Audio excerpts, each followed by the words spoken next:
मंत्री जी, हाईकोर्ट ने एक बड़ा आदेश दिया है। 69,000 जो शिक्षकों की भर्ती 2019 में योगी सरकार के रहते हुई थी, उसमें उन्होंने फिर से मेरिट लिस्ट बनाने की 3 महीनों की समय सीमा तय कर दी है। देखिए, हमेशा 69,000 शिक्षक भर्ती को लेकर के हम लोग लड़ते रहे। माननीय मुख्यमंत्री जी ने भी इस बात से स्वीकार किया कि नहीं, अधिकारियों के द्वारा कुछ गलती हुई है। सुप्रीम कोर्ट ने जो फैसला दिया है उस फैसले का हम लोग स्वागत करते हैं।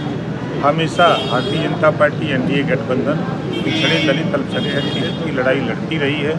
जो फैसला आया है उस फैसले का हम स्वागत करते हैं। उस फैसले के हिसाब से जो आदेश है हाईकोर्ट का, उस आदेश का पालन।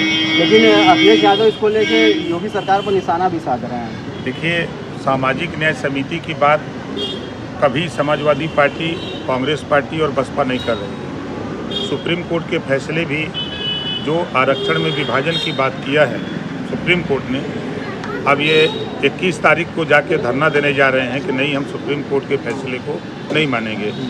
सुप्रीम कोर्ट तो यही कह रही है ना कि जो आप लोग अति पिछड़े अति दलित का हिस्सा लूट रहे हो, गरीबों का हिस्सा लूट रहे हो, उनको हिस्सा बांट के दो।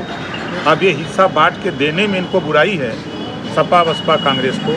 तो भाई, ये लोग को हम इसी से बार बार कहते हैं कि ये अति पिछड़ों के दुश्मन हैं, ये दलितों के दुश्मन हैं। अगर हितैषी होते तो देश की सर्वोच्च न्यायालय ने फैसला दिया है ना, उसका स्वागत करते, उस हिसाब से कार्रवाई करने के लिए दबाव बनाते।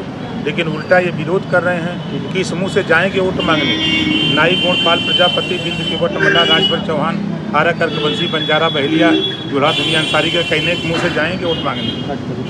20 तारीख को हम लोग आ रहे हैं समर्थन में आई सुप्रीम कोर्ट के फैसले को लेकर। हम लोग पूरे प्रदेश व्यापी हम लोग आंदोलन करेंगे कि आरक्षण में बंटवारा हो, पिछड़ों का जिसका जितना हिस्सा उतना मिले। और ये लोग क्या चाहते हैं, जो आज के तारीख में DM, SP, DIG, IG, DGP, राज्यपाल, मुख्यमंत्री, राष्ट्रपति, राज्यपाल हो गया, उसको आरक्षण मिले। अब तय कर लीजिए। और समाजवादी पार्टी के नेताओं से और कांग्रेस बसपा से कहूँगा कि आप मजबूत को मजबूत करना चाहते हो कि कमज़ोर को ऊपर उठाना चाहते हो, तय कर लो दोनों लोग, तीनों लोग मिलके। अखिलेश यादव कह रहे हैं कि जब भी कभी उपचुनाव होगा वो सभी सीटों पर सीटें सपा ले जाएगी। अब देखिए, एक कहावत होती है हम लोगों के बनारस में कि अंधेरे के आगे नहीं, अंधेरे के हाथे बटे लग गई। वही हाल है। आ रहा है चुनाव की सूचना जारी होगी, आप भी रहेंगे, हम लोग भी रहेंगे। आप देखिएगा, जनता मालिक है। वही लोग कहते हैं, हम नहीं कहते। बसपा भी कहती है, सपा भी कहती है, कांग्रेस भी कहती है कि बाई इलेक्शन सत्ता का होता है। बाई इलेक्शन उपचुनाव सत्ता का होता है। तो फिर किस मुंह से कह रहे हैं कि नहीं, हम कुल जीत जाएंगे।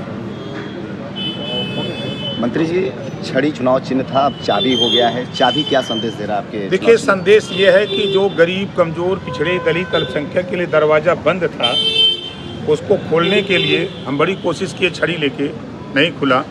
वो विद्वान लोगों ने कहा कि यार, छड़ी से नहीं, ताला जो है ताली से खुलता है, चाबी से। चाबी ले लो, खोल दोगे। तो चाबी लेकर के उन गरीबों के विकास के लिए जो योजनाएं, जैसे सपा बसपा कांग्रेस के लोग विरोध कर रहे हैं, तो ये ताला बंद किए हुए हैं, तो उस ताले को खोलने के लिए चाबी की ज़रूरत है। इस नाते हमने चाबी